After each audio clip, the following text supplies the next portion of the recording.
Hello everyone, Hawkeye episode 3 has just dropped. This is my full breakdown video for the episode 3 with all the details I have spotted in this episode.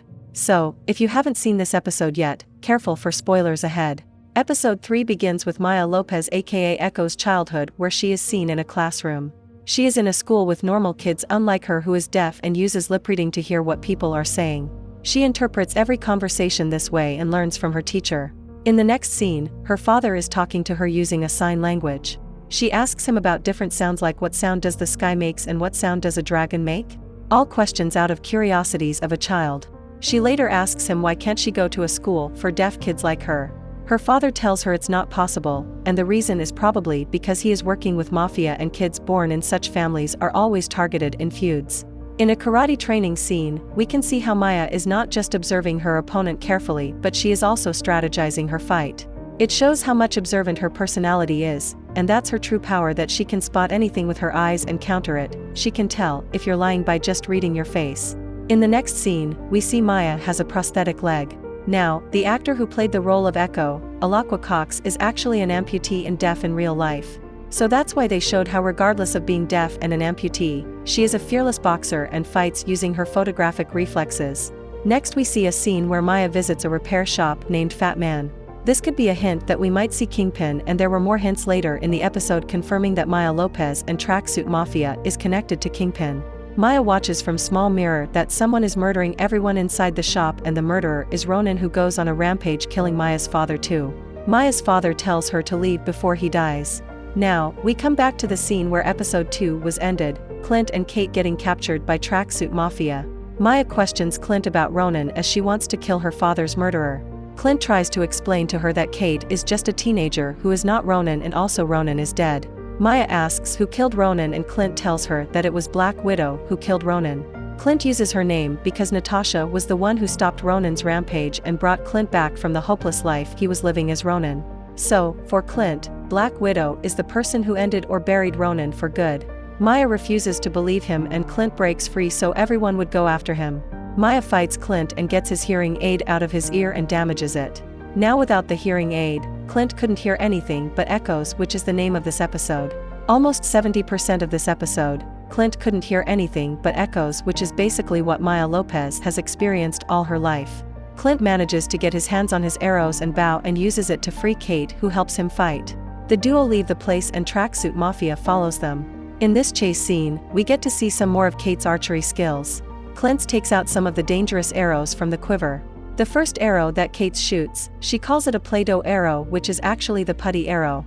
The arrow releases purple sticky chemical and it completely blocks the driver's sight and makes it difficult to get it off. Next arrow Kate uses is explosive tip arrow, which detonates on impact and blasts the van which gets shot. She asks Clint that there are more dangerous arrows than this one and proceed to shoot the next one, which is a plunger arrow.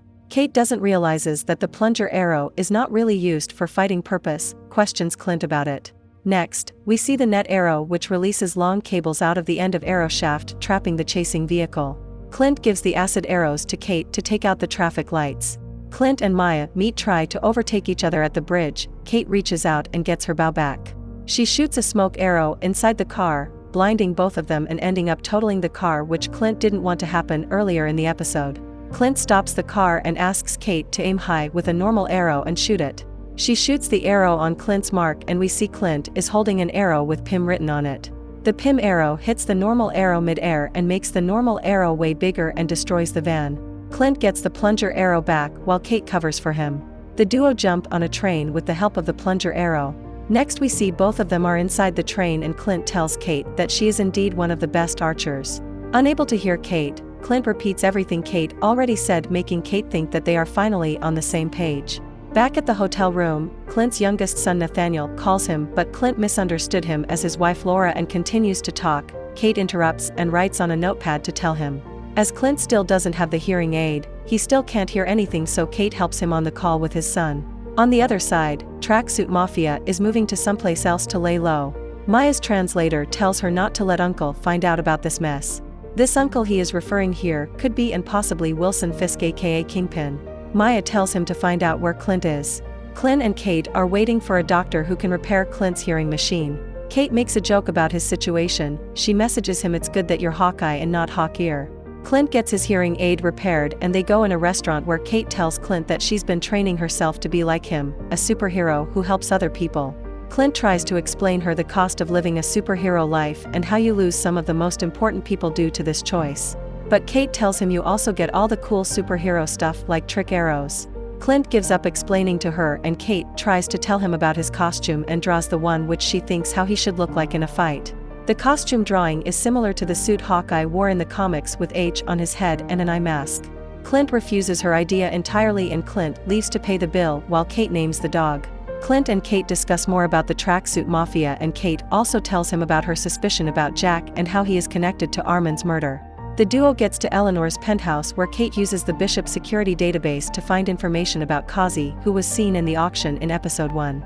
Clint hears someone else inside the house and tries to follow the sound and gets stopped by Jack, who holds the Ronin's sword on his neck. The episode ends with this scene, so in the next episode we will probably get to see the interaction between Kate's mother and Clint. Maybe they will reveal more about Jack's true nature and what's really going on with him. Thank you so much for watching this video. Give it a like so it can reach larger audience and we could grow as a community together. Subscribe if you enjoyed this video and turn on the notifications for this channel. I will be posting episode 4, 5, and 6 breakdown videos and some other videos on this channel. With that being said, peace out.